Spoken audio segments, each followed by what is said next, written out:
Hey, if you're thinking about quitting your 9 to 5 to work your business full time, don't do it. At least not until after you watch this video, because I am going to share with you a few major mistakes I made when starting my business, which has been now over 12 years ago. Now, this is a series, 3-part series, and what you're seeing right now is part two. Part two. If you did not see part one, the link should be in the description or you'll see it somewhere around here.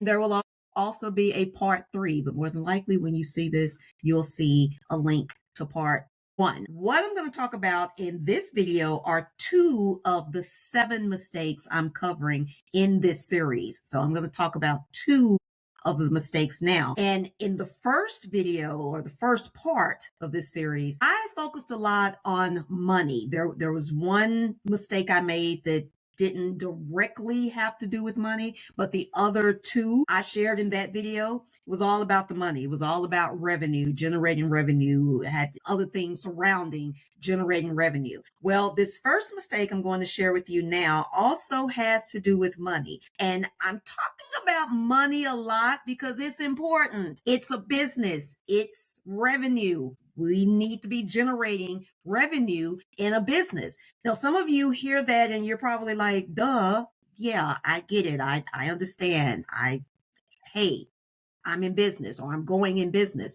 You say that, but I can tell you in my experience, and this is over 12 years being in business, working for myself, as well as spending over 15 years in corporate America, working in financial services, people don't really appreciate what it means to really have to go out, eat what you kill, essentially, which is somewhat popular metaphor for working for yourself. And I see this a lot with women in particular. Women entrepreneurs tend to not either take business seriously or specifically generating revenue in their business.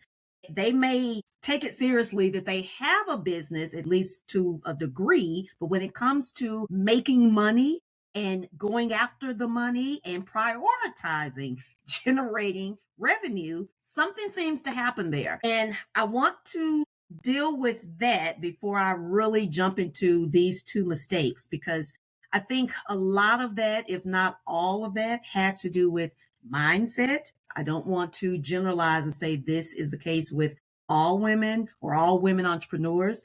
It's not, but it is the case with a number of us. And that is this idea of wanting to help as many people as possible, wanting to help everybody, not wanting anyone to be left behind. Y'all probably heard the term or the phrase "no child left behind." I think that came from President Bush or something.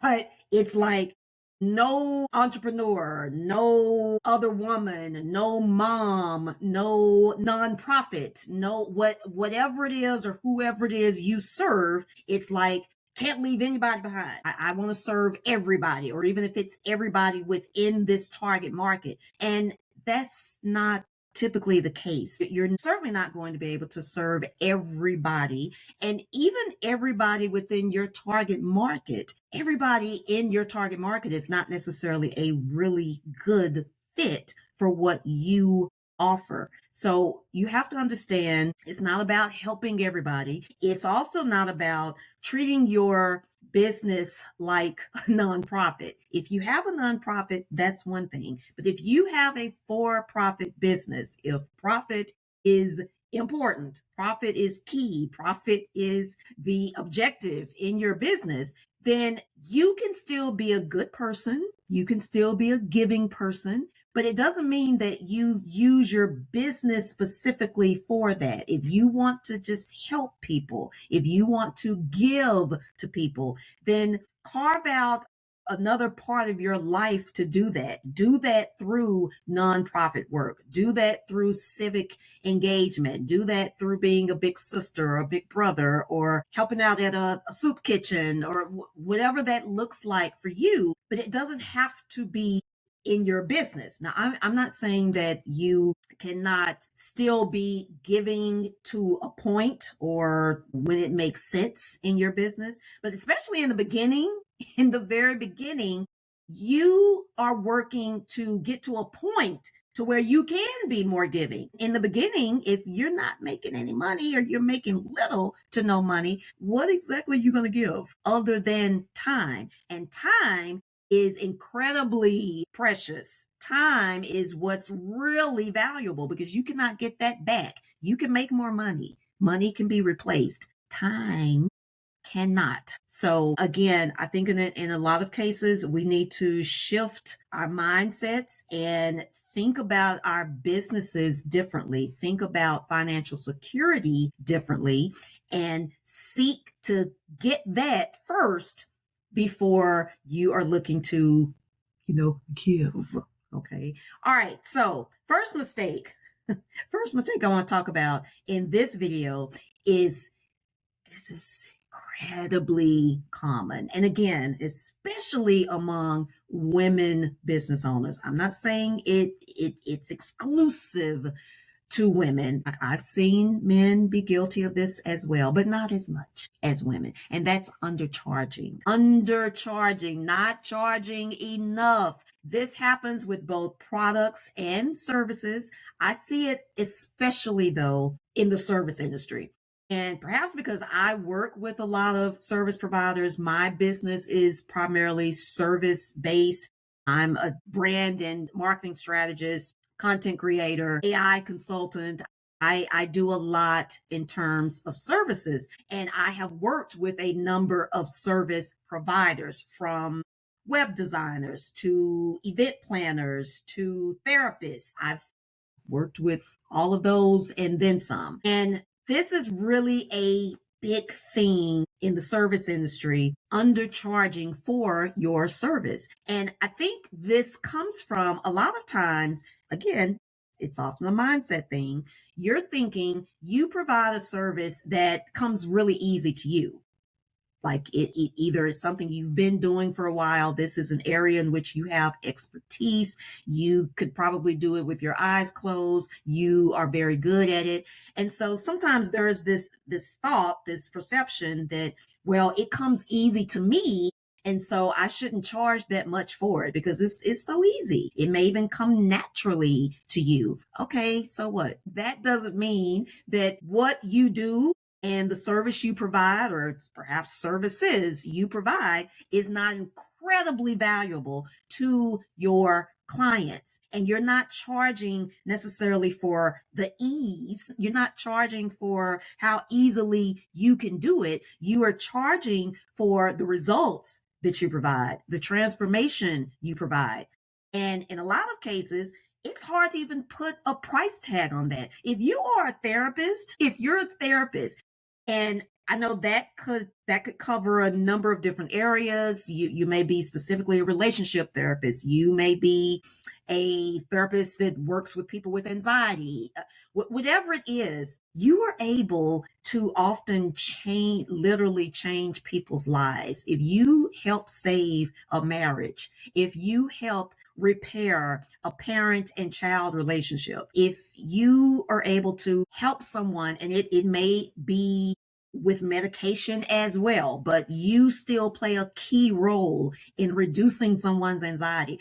I mean, those things are invaluable. Those results are invaluable. If you are a business coach and you are good at what you do, you're a real business coach. You're a business coach that really knows business, because everybody is not. And you are able to help people really grow their businesses, grow their revenue, and improve their systems, help them to show up with more confidence, to help them scale their business in less time.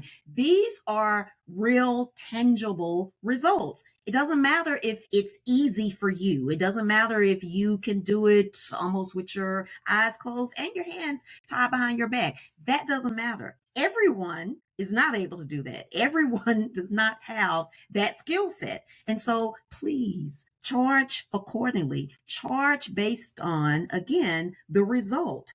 If you are able to help a business owner make an additional $50 to $75,000 in their business for that year, you don't think that's tangible? You don't think that in a lot of cases is big? Because if you're talking about a six or maybe multiple six-figure business, an extra $50 to $75,000, even extra $15 to $25,000, that is considerable. If they would not have achieved that without your help. So if you help them generate $25,000, but you charge 500, I mean, that's an example if you're wondering, because those are the kind of things that I've seen, I've heard from others, whether it be a coach, a consultant. These are things that happen. And so you really need to look at the results that you are providing and what those results translate into for your client. A lot of times the results translate into dollars and cents directly, just as I was just speaking of. It could translate into improved relationships, and depending on the relationship, that could also translate into dollars and cents.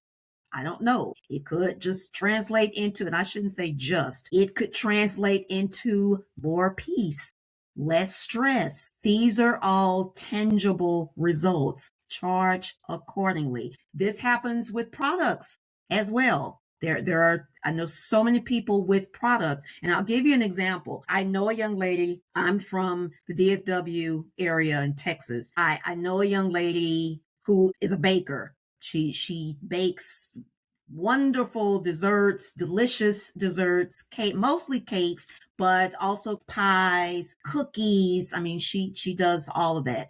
And from what I can tell, I haven't actually had her desserts myself, but I know a number of people who have. And I've seen reviews and I've seen Facebook posts and all of that. And a lot of very satisfied customers, people singing her praises. This was a few years ago. This young lady was selling like a sheet cake. I think that's the term for it, like a pretty good size cake. And she was selling it for $25. Now, again, this was several years ago. So you might think, well, okay, she's probably increased it now. I don't know. I haven't really seen her content or know what's going on with her now, but 5-6 years ago, she was selling $25 for this cake. And you guys saying that was 5 or 6 years ago? That was too little then. That was not enough then. $25 for a cake that size. I'm trying to think of a measurement for the cake. I would just say that this cake probably, this size cake was probably good for a small group. I'm not talking, no, we're not talking 50 to 100 people, but probably anywhere between 8 and 12 people. I mean, like a small group, like a family, certainly, or even like a family gathering. This cake would cover that. $25? No, absolutely not. If you bake cakes right now, if you bake cookies, if you bake pie, and it's not even all about how large the dessert is. I mean, that can come into play, and some people think about that, but that's not the most important thing. The most important thing is how good the cake is. How good are the cookies? Do these cookies make people slap their mamas when they taste them? Slap, as I like to say, slap their mama twice, because that's major. It's enough if you slap your mother once, but if you slap your mama twice, that's a lot. So if the dessert is causing that kind of result, you need to charge accordingly. But the other thing to really keep in mind is the time. This is what a number of entrepreneurs don't think about. The time that goes into producing the product or service. This applies with services as well, but just staying with this cake example. Even if you're a great baker, you know exactly what goes into your cake. You're not just kind of following a recipe, because most professional cooks, and when I say professional, they may not even be actually baking for a living or cooking to make money, but professional is in they've been doing it since they were knee high, and they have it down pat. Like for real cooks and for real bakers, they don't have to follow a recipe. So even if that's not an issue and you are able to just you got your ingredients, you know what you need, you whip it up, doesn't take that long. It still takes time. And typically, to bake a cake from beginning to end, getting your ingredients, mixing the ingredients, especially if you're doing it from scratch, you're looking at, probably hour and a half to 2 hours to make the cake, from the time you start to the time the cake needs to bake. 1.5, 2 hours. So that alone, how much is an hour of your time worth? See, some people don't know that. You need to know that. How much is your time worth? And the other part of this, you have to look at the ingredients. That's a cost to you. Unless you getting, like a donation or something, you have to purchase the ingredients to go into these cakes, these pies, these desserts, butter, eggs, milk, chocolate, whatever you're using. You are paying for those ingredients. That's an expense. So you need to be aware of your expenses, and you need to be aware of your time. Undercharging is one of the most common, but also one of the worst things that can happen in a business. And it messes up a number of small businesses. So make sure, again, that you are looking at the time you are putting into a product and service, as well as the costs with services. Even if it's more so your time, and you may look at it that way, you don't have anything physical that you're having to purchase. But even if you're just providing your time, again, what is your time worth? What is the result worth that you are helping to create, that you're helping to bring about?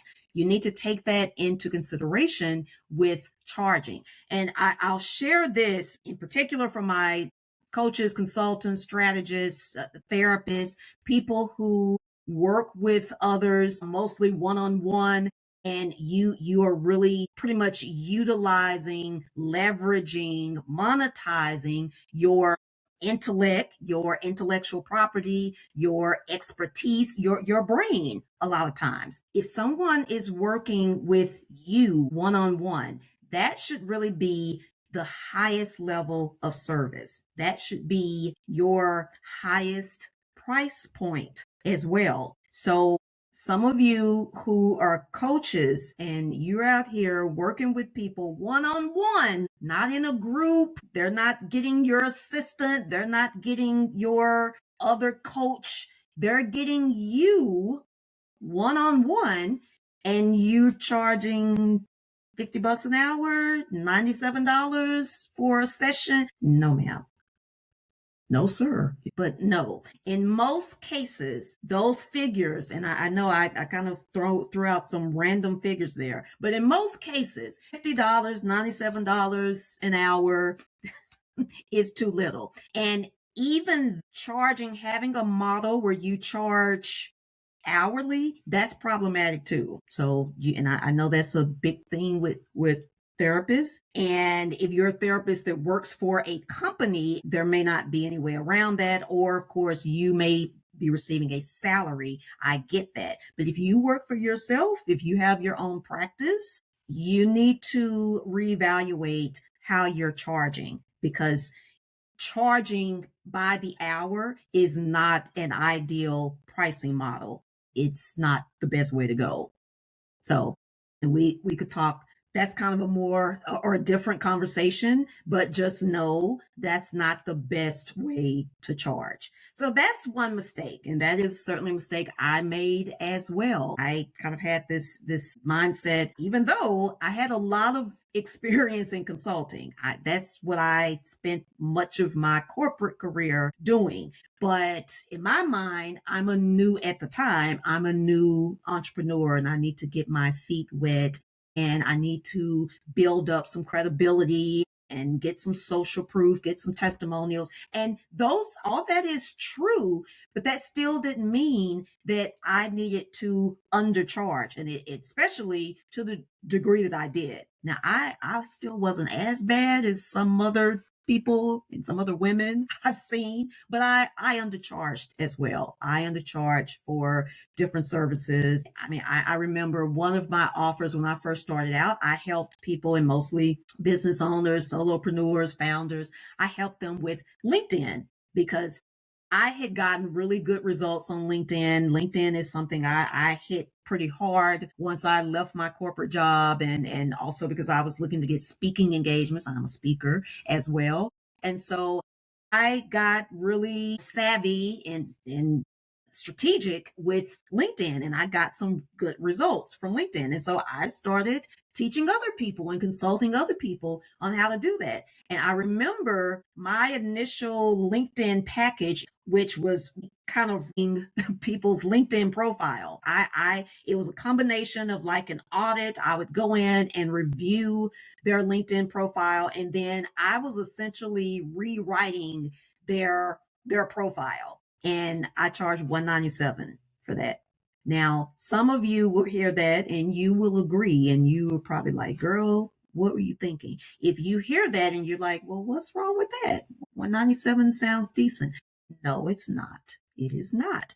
Because typically, and this is what I'm talking about in terms of time and really understanding time and the value of your time, typically with each of my clients who I helped with LinkedIn, I spent anywhere between about just on average, but typically I spent anywhere between 3 and 5 hours on their LinkedIn profile, like delivering that service. That's how long it took, because it required me to go in, of course, and look at their profile, review it, determine what's wrong, what's not working, sometimes do a little research. Sometimes I remember I had a questionnaire. I provided them with a questionnaire that usually gave me the information I needed to get started and some background information. But there were a few times I had to, check back with them, or I still had additional questions, or whatever the case was. But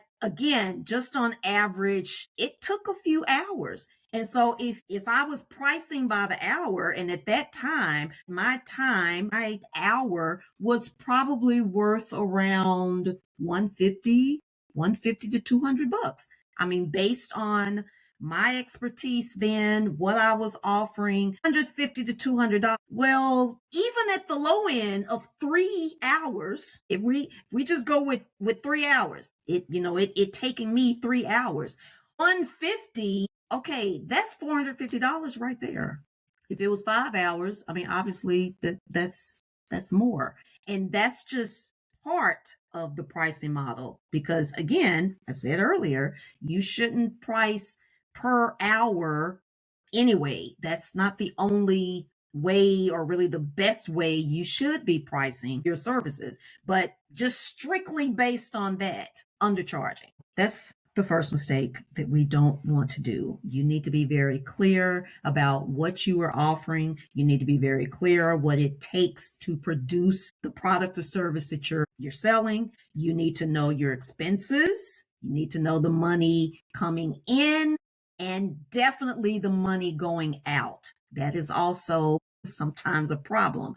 People underestimate how much money is really going out, or how much they think needs to go out to run their business. And it sounds crazy, but it's very true that some people really operate a business not knowing their numbers, not knowing how much money they are really spending.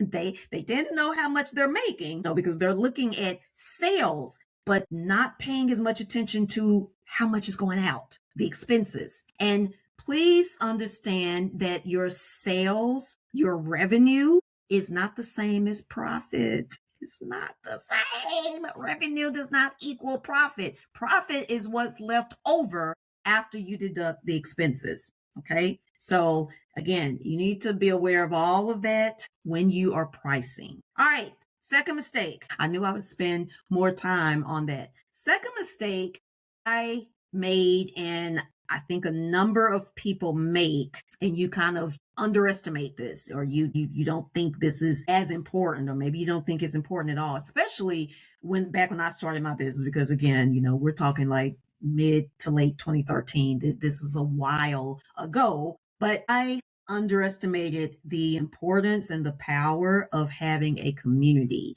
and building a community. And when I say a community, especially an online community, now it could be a physical community that works as well. But especially in this day and age, and even then, but I would say even more so now, having an online community can be a game changer. And that can be a following on social media. It could be Instagram followers. It could be Facebook. It could be YouTube. Some of those are better than others. That's also kind of another conversation, but that is one type of community you can build. There is also podcasts. There are meetups. If you are more into in-person, actual in-person community, you want to touch someone physically, you want to look them in their eyes, it may work very well for you to create a meetup group, or for you to create some other type of group, a book club. And even with a business, I mean, you could have a business book club. You could have a networking group.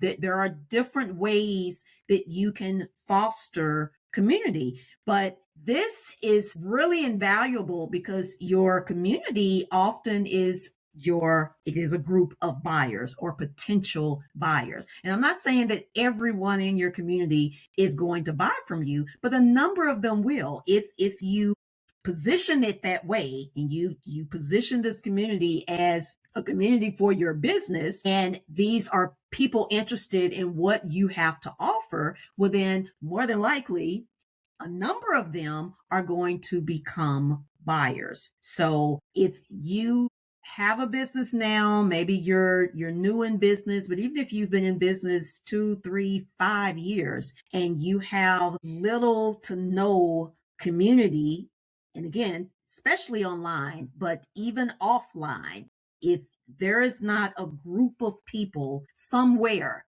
that know what you do, they appreciate what you do, they are interested in what you do, you know that if you put an offer in front of them, more than likely they will be interested. Maybe you have put an offer in front of them, but you still have not really taken the time to create and make it more cohesive, this community. I strongly encourage you to do so. And if this is a community online, if you're building a community through social media, I especially, and that's a start, that can be a great thing, but I really encourage you to move those people off social media, move them to an email list, move them to, again, maybe a networking group, maybe some type of other virtual community, a school community, and that school is in SKOOL, not the other school. Like there is for those of you who may not know, there is an actual membership type of network, or SaaS, if you will, called School, where you can create different communities, paid, unpaid, just depends on what you're looking to do. But whether it's a school community, whether it's Circle, whether it's a podcast, as I said, you want to move those people to a place or a platform that you have more control over. So again, that may be email, that may be podcasts, that may be school community, but something that is not tied to the whims of social media. It's not tied to an algorithm. It's not depending on an algorithm for people to see your content, to see you, to know what's going on. That's the other part of it. But creating a community, fostering a community online and or off is one of the best things you can do as a business owner. And that applies to, again, product based and service based. So those are two of the biggest mistakes I made. And frankly, mistakes that a lot of people, I have seen a lot of business owners, a lot of founders make. Again, there's more. There's a total of 7 that I talk about. So make sure you check out the other video. And at the end of this, there will be 3 videos where I'm going to dive into all of these. And if this resonated, if you found value in this, let me know in the comments. If you haven't already done so, I invite you to subscribe. More than likely, you are seeing this on my YouTube channel, and you're probably seeing it on my Brand Breakthrough Experience channel. I have another channel called Black Digital Wealth Blueprint. Black Digital Wealth Blueprint. That is my other YouTube channel. So you can check out that one as well. But I do invite you to subscribe. And I have some resources for you. One is the Unfair Advantage AI Playbook. You can access that at the link. You can find that in the description. Absolutely something you want to have in your digital toolkit. That is, if you want to keep up with AI, you want to leverage AI. Although I am an advocate, I'm a fan of AI, I do also advocate, and especially advocate, keeping humans centered. I do believe the human element, the human aspect of business, of our lives, needs to be preserved. And so I am a big proponent of using AI to maximize results, partnering with AI. I'm not big on AI replacing humans. And so that's reflected in this playbook. But at the end of the day, if you want a competitive advantage, if you want to save a lot of time, if you want to scale faster without exerting as much effort and stress and all the things, you want to leverage AI. So make sure you grab that playbook. That is absolutely free. There are a couple of other resources as well. And until next time, take care and take some action.